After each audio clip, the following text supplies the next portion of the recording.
চাকরিচ্যুতির প্রতিবাদে রাজধানীর রামপুরায় বিক্ষোভ করেছেন গার্মেন্টস শ্রমিকরা। এতে সড়কের এক পাশ দিয়ে যান চলাচল বন্ধ হয়ে যায়, ভোগান্তিতে পড়েন সাধারণ মানুষ। সকাল 11:30টার দিকে রাস্তা অবরোধ করেন তারা। শ্রমিকরা জানান, ঈদের ছুটির পর 147 জনকে বিনা নোটিশে চাকরিচ্যুত করা হয়। চাকরি ফেরত, কারখানা খুলে দেয় এবং শ্রমিক ছাঁটাই বন্ধ করার দাবি জানান তারা। দাবি আদায় না হলে ফের আন্দোলনে যাবেন শ্রমিকেরা। এদিকে কোনো রকম বিশৃঙ্খলা পরিস্থিতি যেন না হয় সতর্ক অবস্থানে ছিল পুলিশ। বর্তমানে যান চলাচল স্বাভাবিক রয়েছে।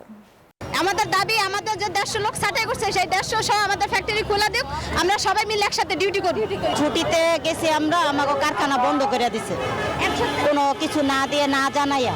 যতদিন দাবি না মানে নেব ততদিন আমাদের এই আন্দোলন চলবে। তাদেরকে পরামর্শ দিয়েছি শ্রম অধিদপ্তরে যাওয়ার জন্য, এবং ওইখানে ফ্যাক্টরির পক্ষ থেকে জিএম সাহেবও যাবেন। আমরা কথা বলেছি ওনার সাথে।